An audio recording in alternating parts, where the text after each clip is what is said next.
Welcome to Building the Future. I'm your host, Kevin Horick. You can check out new episodes of the show every Tuesday and Thursday at 2 p.m. If you missed an episode or want to get more information about the show, please visit buildingthefutureshow.com.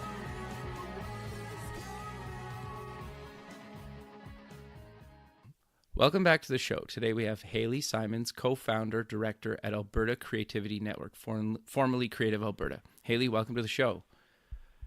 Thank you, Kevin. Yeah, I'm excited to have you on the show. You kind of have an interesting background, and I think it's kind of important to kind of talk about exactly what that is. But maybe before we kind of get into what you're doing, let's get to know you a little bit better and start off with where you grew up. Okay. Well, I am a born, raised Edmonton, Alberta native. Okay. I won't tell you when I was born in Edmonton. That's but, fine. It was a while ago. Nothing wrong with that. I kind of like the monarch butterflies after spending some time, a few years outside Alberta. I, for various reasons, came back to Alberta, like that homing pigeon, and I'm still here. Sure. So you went away for university. Where did you go and what did you take? I did. I actually spent my undergraduate years here in Edmonton at the University of Alberta. Okay. Wonderful university. Made amazing friends, lifelong connections, and friends. I mean, it's such a lightweight term for it. After I'd finished my undergrad degree, I found a wonderful teacher / mentor. Okay. I'm a pianist, and my degree was in piano performance. Okay. So rather than finding, how lots of university students like to go research the schools and where they want to get their degree from, I stalked a particular teacher, and his name is John Perry. And John Perry was teaching at Rice University in Houston, Texas. Okay. So well, I had... No, keep going, sorry. Oh, no, that's okay. Houston was, it may as well have been the moon for somebody who had been raised in Edmonton. And people told me, no, you'll find lots of similarities between Alberta and Texas. And, well, they were right. So before we kind of get into your time in Texas, what got you playing the piano? I wish my memory went back that far. My sisters played the piano. We had a piano in the house. My grandfather was a trombonist in the Army back in very early 1900s. We have pictures of him in the band with the trombone. That's cool. And it was really cool. I just grew up around the piano and gravitated toward that. So I had known nothing else. There was nothing else in my existence, and that was the focal point for the first couple decades of my life. Sure. So how did you hear about John Perry, and what kind of attracted you to wanting to kind of study with him? Well, I think, ultimately classical piano or classical music, for that matter, is a very small community. Everybody knows everybody else. My teacher at the University of Alberta, Ernesto Lejano, marvelous teacher and musician, went to school with John, as did many contemporaries who are still in the classical music circle today. And he said, you simply must go and audition for him. I did, met him in Texas. Actually, I met him in Banff, and he said, come to Texas. And I said, okay, because I would have followed him anywhere. And did spend a number of wonderful years there, and then came back to Alberta after I had graduated, and had various life events happen, and began my PhD here back at the University of Alberta with Mark Jablonski, the late Mark Jablonski. So I've been very fortunate to have people who I consider musical and artistic gods in my life. And I don't say that term lightly. I'm not being flip about that. These were people who not only touched me and my artistry, but left a legacy. Well, John Perry is still with us, thankfully, but Marek and Ernesto left an imprint on me that I will have forever, and hopefully I can pass on to other people as well. The passion, the artistry, the mastery. There are few people who have walked the earth as brilliant and talented, as wonderful as them. So I'm very, very fortunate. No, that's great. I think like a lot of people kind of, even if they don't play music, listen to music on kind of a daily or weekly basis. And you just see like with streaming services and stuff online, like I was reading a stat today, I think like Spotify alone has over 50 million subscribers, right? I think just in kind of, you know, the countries that they're in. And that to me was like huge because they're just one of a few, right? So if you take that, like it's kind of fascinating to me. So what's your involvement with Alberta Creativity Network, and what exactly is it? Okay, that's a big leap. So I'll backtrack a little bit. Okay. As a classical musician, one can tend to be rather isolated.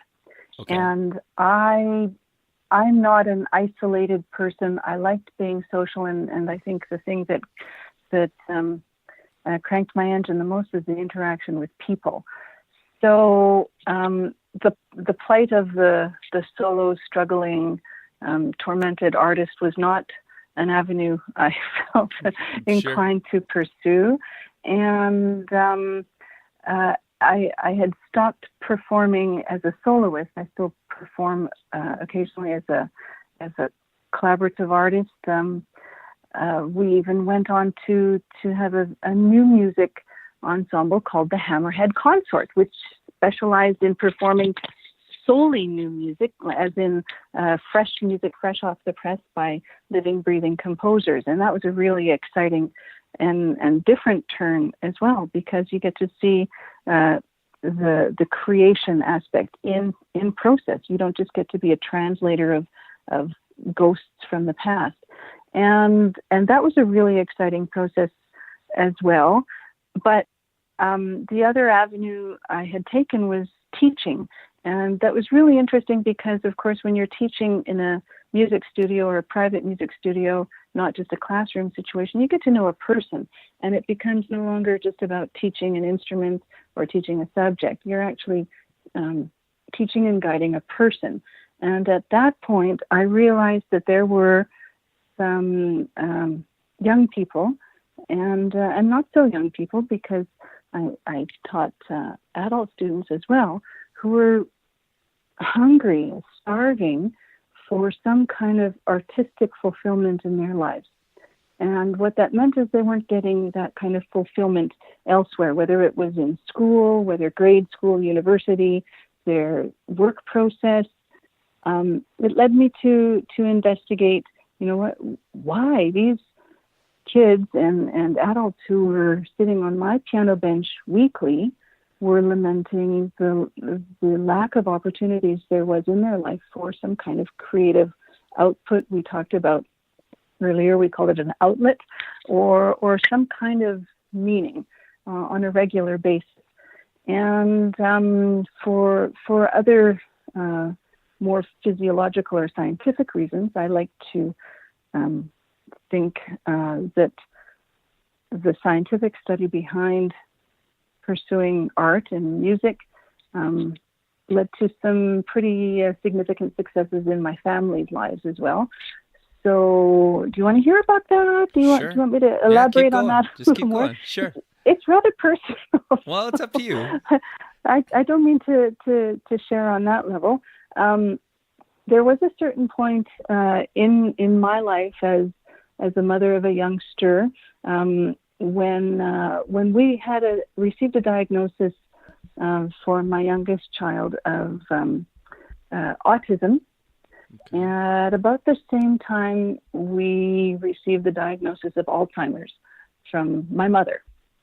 So I had on both ends of the spectrum something that was clearly not quite right and largely inexplicable. There was no explanation for either of those. What I did know is that in both those cases, art and music especially were the triggers that did something. There was response. They both grew, and largely, well, in of course, in my mother's case, she did pass away eventually, but the music was the one joy in her life, in her last days. As far as my daughters are concerned, that music really led to what is a blossoming career and a hugely successful scholastic career.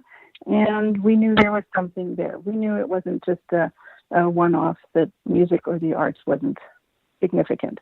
And so you couple that with what I had been seeing every day on my piano bench, and these people wanting more. They just wanted more out of life. And I knew that it wasn't music per se. There was something deeper. There was something about the music, and that led to the concept of creativity. When you boil it down, it really is just an expression. Whether they wanted to come to the kitchen table and write poetry, or compose music, perform music, there was that hunger. Sure. So it was. I discovered it wasn't a one-off. It wasn't certainly an isolated situation with just my family. There are many, many, many, many people out there.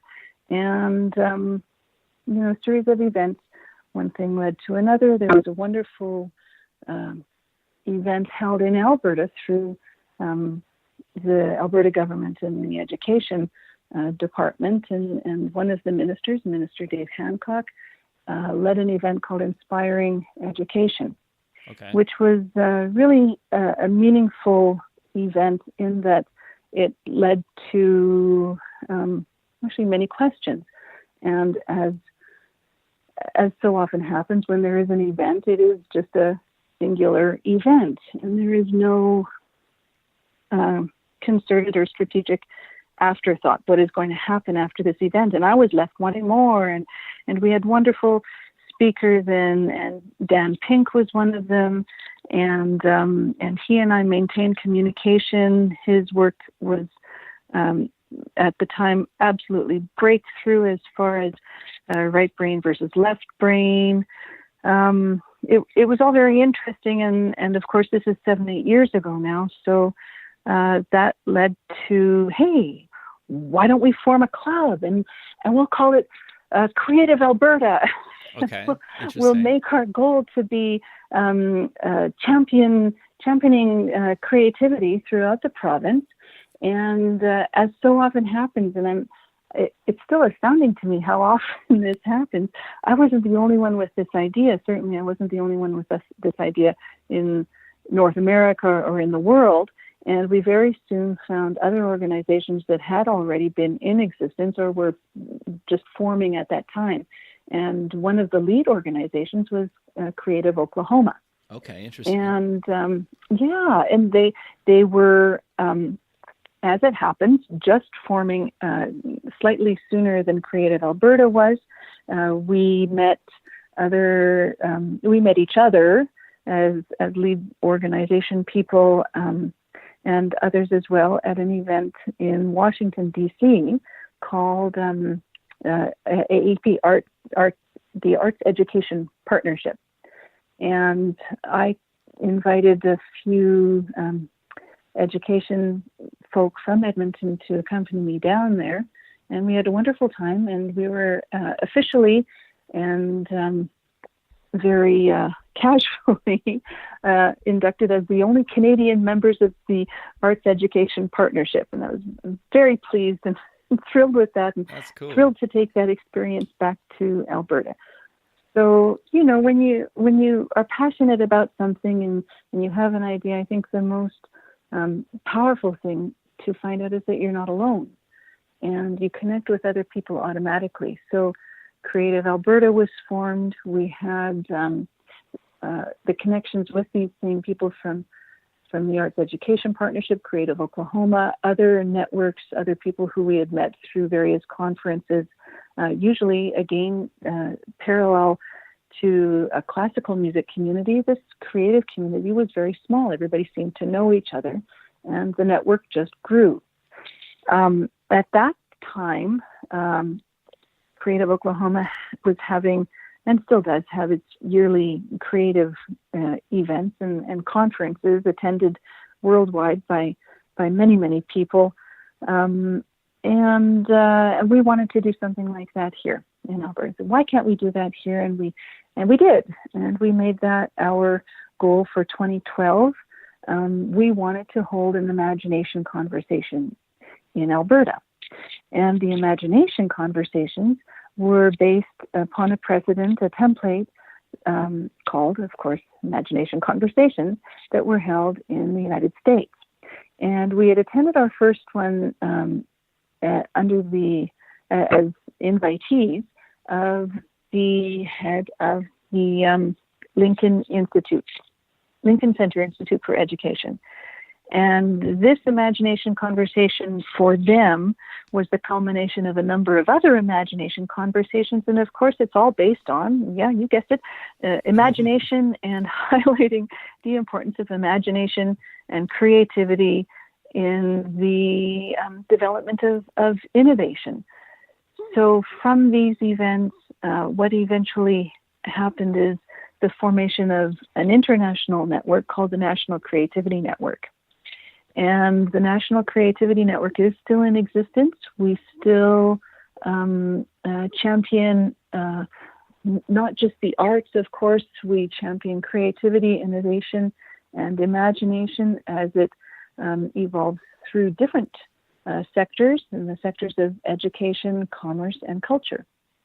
And so, of course, as the network expands, the conversation is expanding as well. And it has no longer just become resting on the one pillar of arts or arts education. It's really grown quite exponentially, and there now is no limit. We changed the name Creative Alberta to the Alberta Creativity Network to parallel what the National Creativity Network is doing, and keeping in our minds that it really is a network, and that's what we are here to do, network and point people not only to the importance of creativity and imagination in the development of innovation and other development of other sectors, Sure. education, but to keep the conversation going and broadening it beyond our own geographical borders. That was really long-winded, Kevin. No, it's good. It's good. So I'm curious though, like you guys are having these conversations and you're growing this global network, but how are you guys promoting kind of being creative and getting the arts into kind of, you know, the education sector, and maybe getting governments to think about this, or people that maybe aren't creative or consider themselves not creative? Because I think everybody's creative, at least in my opinion. But like, how do you kind of promote the importance of creativity? Because I think pretty much without creativity, we wouldn't have pretty much anything that we use on a daily basis. And I think people don't even realize it's like that simple. It's astounding to me. Yeah, I agree with you 100%. It's astounding to me that they can't recognize that it's that simple. And I think part of the challenge is to begin to expand the conversation and the advocacy. It isn't just arts advocacy. It is creativity advocacy. When you elevate the conversation so there are fewer borders and fewer boundaries to try and peg people into certain silos, the conversations then become enormous and really, really valuable. So when you realize that the radio that everybody is listening to right now is a creative invention, it was invented by not just a scientist. Sure. These are creative, innovative thinkers. And when you think of what it takes to create that, what it takes to create the technology that you're using right now, everybody knows the story of Steve Jobs and the, well, maybe they don't, and being kicked out of school, but the only class he really loved was the calligraphy class, and the entire Apple empire was built on the desire to design different fonts. So design is absolutely at the core of our existence. And when we think of art, it's really easy for us to slip back into what we've all grown up with, and that is the segmenting, siloing construct, and really an artificial construct, and pretty recent artificial construct too, of here's my music class, here's my math class, here's my science class. And those kinds of divisions are artificial, and there is no reason why they need to exist anymore. Yeah, no, I totally agree with you because you're right. Like the iPhone, which most people have a smartphone at this point, like wouldn't be invented without creativity. And like a lot of people, to go back to your kind of Steve Jobs reference, like, they did other arts. Like he liked calligraphy. Some people listen to music.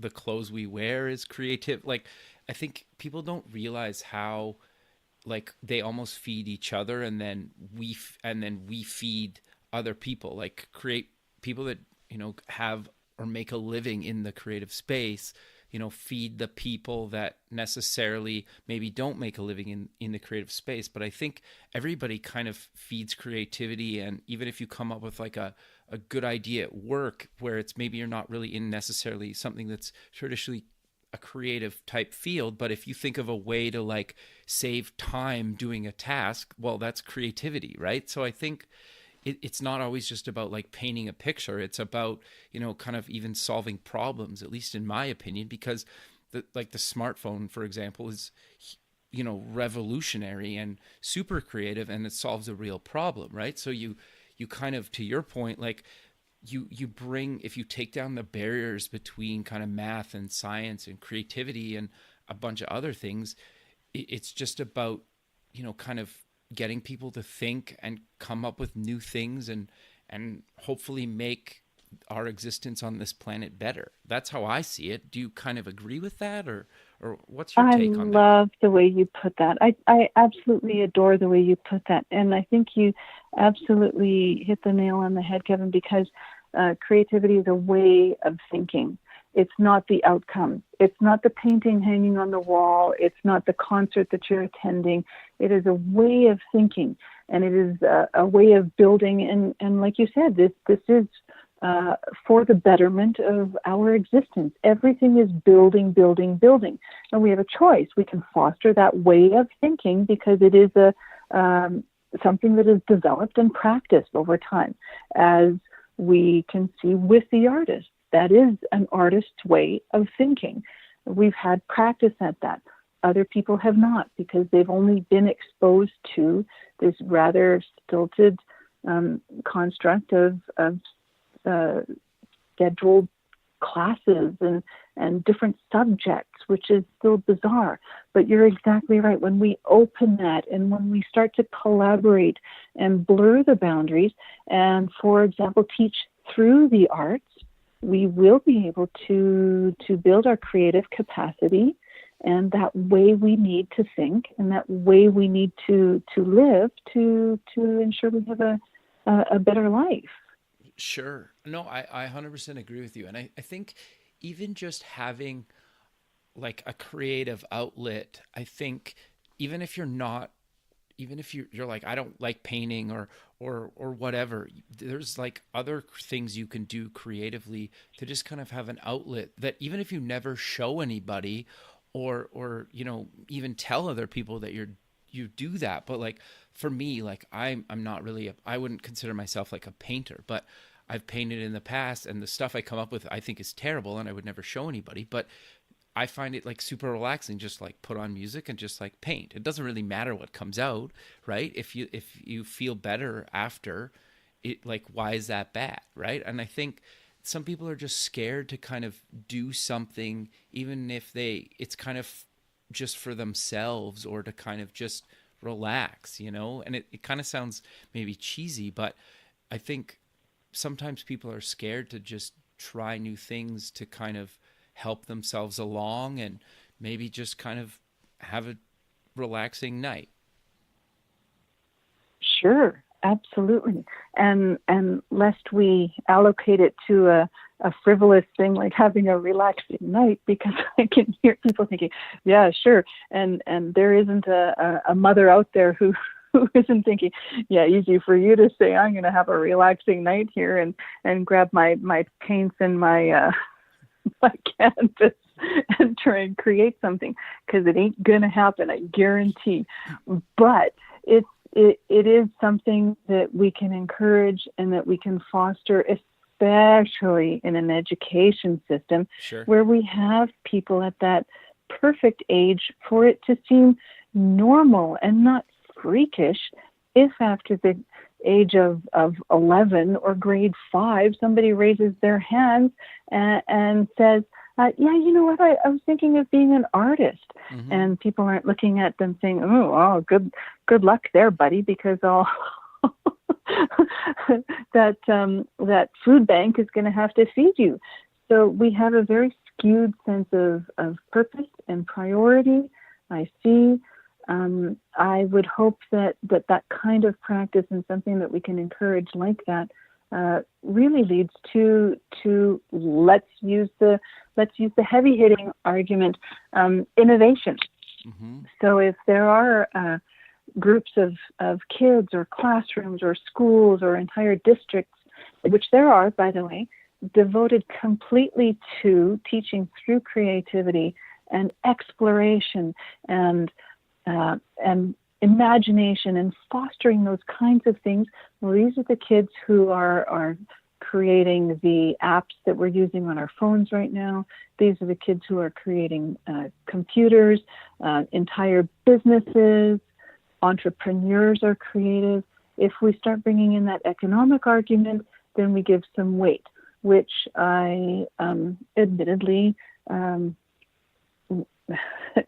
don't feel 100% comfortable, because there are certain aesthetics that you just can't count. And how does it feel to listen to that piece of music? Well, that's something that you can't tabulate on a computer. Sure. Or on a calculator, but it does have some intrinsic value. But once you start to eliminate all of those things, then I think we see the real value. But if we go back to what we were saying before, and that it's a way of thinking, I'm going to go a little bit deeper. This might sound a little bit esoteric, but when we connect with that part of ourselves, the part of ourselves that doesn't just have to do something, the part of ourselves that isn't consuming something, because we, goodness knows, spend enough of our lives consuming. The opposite of consumption is creation. When we turn off the consumption and we start creating something, all of a sudden we've triggered something. We've triggered an awareness, something that is perhaps more intimate and smaller within ourselves, but also larger and externally. And what that ultimately will trigger is an act of connection.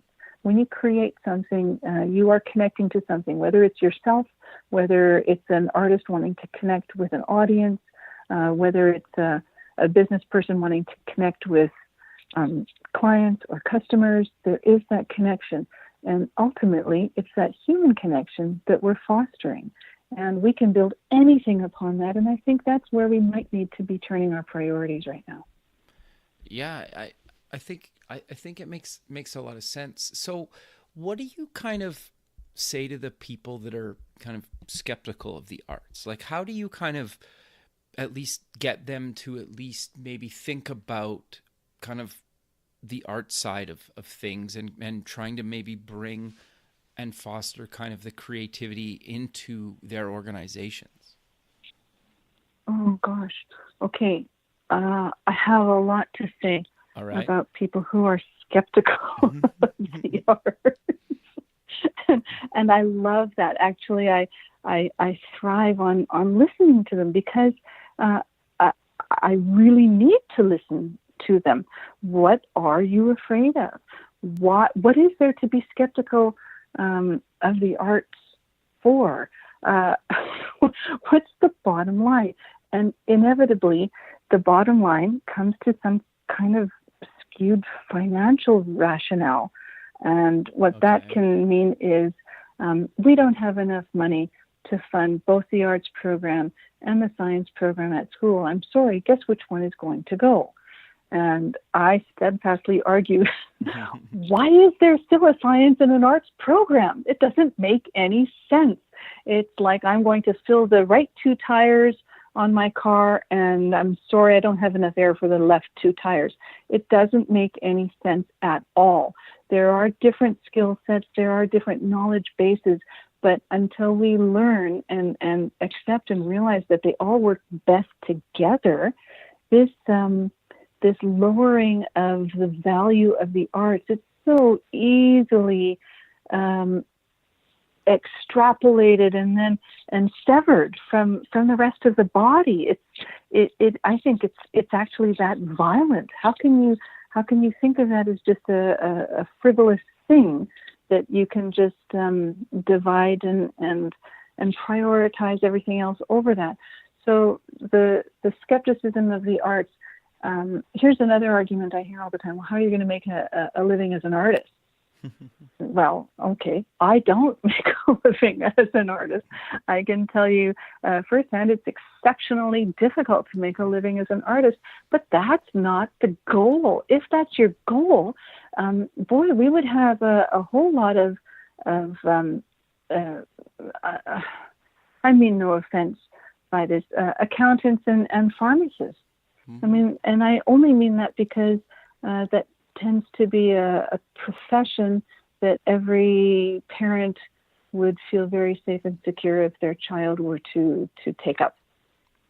Sure. No, that's fair. Which But is great. yeah, no, fair enough. But like, I guess like for me, like I do make a living in the arts, right? Like that's my day job. Like this radio thing is totally a side project. And so for me, like I basically work, on web and mobile software all day long, right? So I think people when you say art, it's like, well, like a painter or like a poet or like a musician, and there's nothing wrong with that because like I play drums and guitar and stuff as well, but so like I love kind of all aspects of that stuff. But I think people don't realize that like there's other industries that you can go into in the arts that you can make a good, if not really good living. And if you even want to argue that one further, there's like I was reading an article a few weeks ago that you have way more of a chance at becoming a millionaire going to work at a startup as like a designer or a developer than you ever would trying to be like a pro athlete. And I was like, it's true, right? And so many parents push their kids into sports, but in reality, if they're really looking to maybe potentially do something that they could live and do for the rest of their life, because we all know pro athletes can only do it for, periods of time or maybe decades, but you could be a programmer or a designer for your entire life, right? And you can make a really good living at it. And I think just kind of promoting that and mentioning that, I think just kind of getting the awareness out there, it's like, to me, that's still the arts, right? And writing code is an art form, and it takes a lot of creativity. Or doing design for the phone that we all carry every day is, it's the arts, right? So I think it's not always just kind of what we traditionally think of as the arts. Absolutely. Oh, yeah. Again, you said that so well. And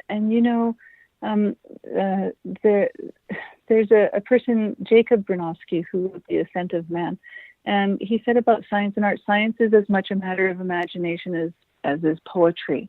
And again, it goes to that really antiquated sense that the arts are separate and beyond anything else. And you're right. When we start measuring the economic contribution of the arts or creativity or creative industries, and we have done that through the National Creativity Network and the subcommittee on the Creative Economy Coalition.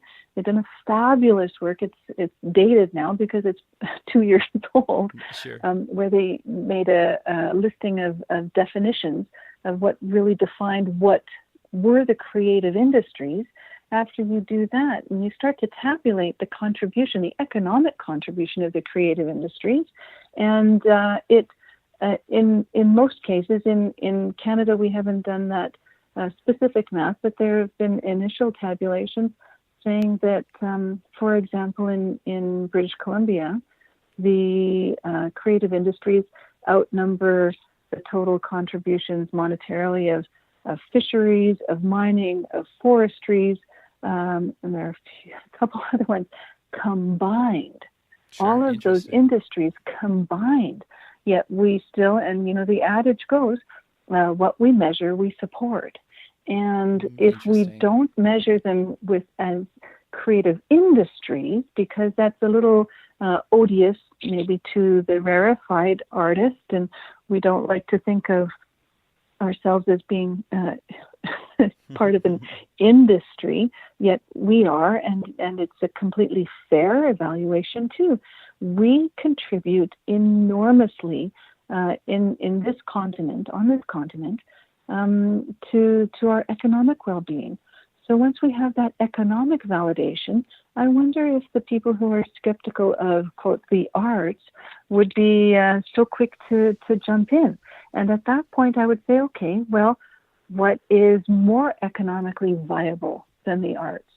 You don't have a whole lot. Of course, in Alberta, the argument against the arts and for that other side of the conversation is, well, we have our oil industry. Yeah. Totally. So we're also in a recession right now because of that industry. So well, exactly, a recession that nobody thought would happen, especially this quickly. And 7 years ago, nobody did think this would happen. And the arrogance, I'll be honest, the arrogance was astounding. We don't need to, was the general tenor, we don't need to think about the contribution of the arts because we have the contribution of the oil industry. And when you're relying on that singular, all bets on that one horse, something's going to happen. And it's almost like it was begging to happen. And of course it did, because we weren't the first region to see it. I mean, we had our neighbors to the south experiencing this years before. And then what? And then what happens when the bottom drops out? Whether it's the oil industry in Alberta or some other industry in Finland, or you have to be resilient, and you have to be able to redefine. And it makes you really think about what you want to prioritize in your life, in your family, in your community, and what is important to you. And at that point, it's not, well, the arts are frivolous. Again, it's not something to be severed. It's creativity, imagination. These are qualities. It's not a result. And the arts aren't frivolous. It's an aesthetic. It's an aesthetic that few in this country or throughout North America can do without. But I think really the most compelling reasons for not dismissing the arts unilaterally like that is because of the relationship building qualities it has. Teaching things through the arts in an artistic way, and still I am a little hesitant to use that term because I know it does alienate some people. It does create better citizenry. It creates an air of empathy. We get to foster relationships. We get to work on the things that really matter. And through that, we actually have a desire to create devices or apps or businesses for the betterment of humankind. Sure. No, I think that makes a lot of sense. So what would you say is kind of the Creativity Network's main goal of maybe 2017 and kind of beyond? Like, is there something that you guys are really trying to focus on? Like, are you trying to get more arts in schools or more arts in kind of the company or companies, or kind of both? Or what is kind of like, do you guys set out kind of like a yearly goal? Oh, a great question. To be frank, the network right now, and as with the National Creativity Network, exists as volunteer directors who are doing fabulous things in their own regions and own areas, and usually it is project-based or event-based initiatives, and with the overarching goal to promote and escalate the importance of creativity and imagination throughout the sectors of commerce, culture, and education. And it's a tricky plate spinning kind of juggling act, and really elevating all conversations, any conversation including science, the famous STEM initiative. Why not expand that to include arts and make it the STEAM? That's the little popular kitschy acronym for things. But really, we do want to expand the conversation. We want people to realize that the innovation that people long for and tout as the sexy result that everybody wants is the cure-all, the hero that's going to come in and make everyone's economy and lives better. It has an origin, and the origin isn't stilted subjects divided in school. The answer is engaging the curiosity and the creativity of kids, so they're involved and they're invested in what's happening in their lives, and that they're actually becoming agents and active, effective agents, and that they have a voice. And one of the projects, maybe this is a good time to introduce this project. Sure. The Alberta Creativity Network is partnering with the Alberta Council of Technologies and the Centre for Global Education. And we're really excited to be announcing our launch. Actually, just 2 days ago, we had our launch of what we're calling Creating the Next Alberta, Creating the New Alberta. I'm going to get this. It's all good. Creating the New Alberta, and it's engaging youth. We've engaged high school students across the province in a really broad array of schools and school settings. And we have a very large province, so it was no small feat. Terry Godwalt is the lead. Yep. We're thrilled and honored to have him taking this as a project where we will ultimately be engaging 6,000 youth to lend their voice and lend their creativity and their imagination and their thoughts in creating the new Alberta. Now, during our launch, I was really struck by one young lady's question, and it may not surprise you that this question came from a young lady who attends Victoria School of the Arts. Sure, that's where I went. Yep. Oh, good. Well, that's where my daughter is now. So I was advocating, of course, for there to be that arts voice in this project because it's so important.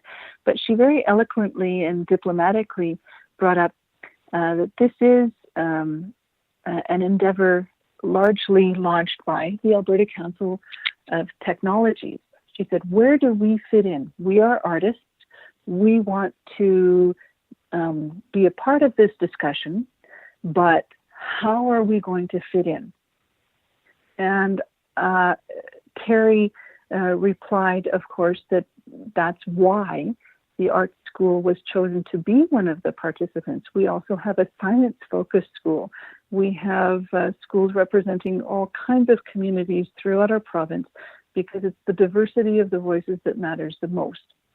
And for those artists, what I heard in her question was that, again, she fears being segmented or severed from the real conversation. And what we're trying to encourage is as an artist or as a scientist, you are the conversation. You are part of the conversation. You are an equal part of the conversation, a valid, affirmed, and validated part of the conversation. We can't do without that part of the conversation. If we start doing that, then it is no longer a full conversation. We can't design our future. So that question just 2 days ago kept me going again. And how can we honor her question? How can we honor her fear? And this is the fear that the artists have. And it's kind of a reflection of the naysayers, those who don't appreciate or fully recognize the value of the arts or artistic thinking or creative thinking.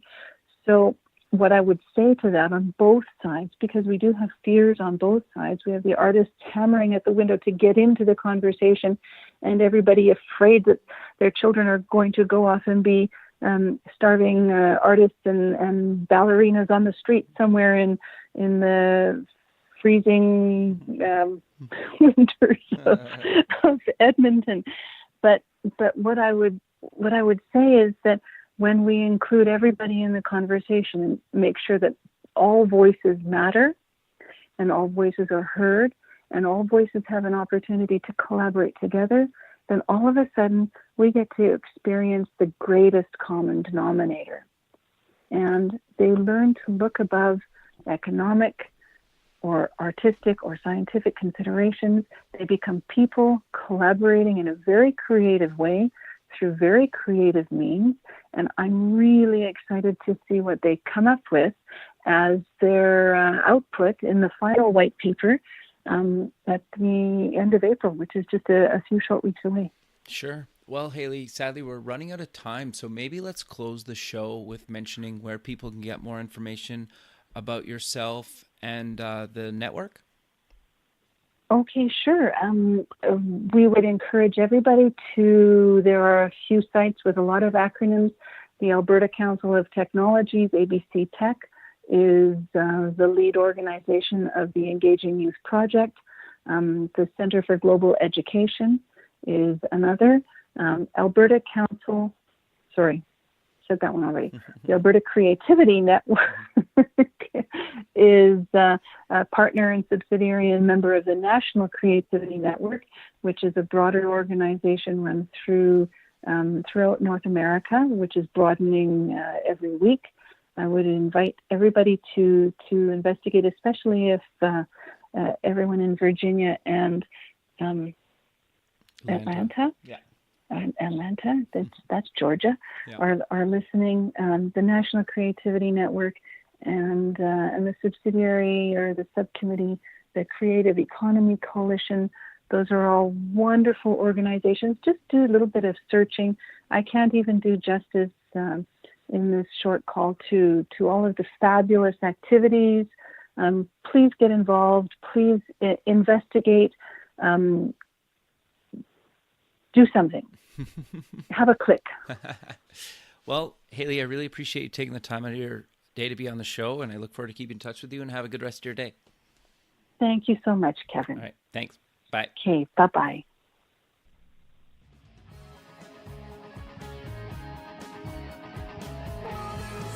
Thanks for listening. The music for the show is done by Electric Mantra. You can check them out at electricmantra.com and keep building the future.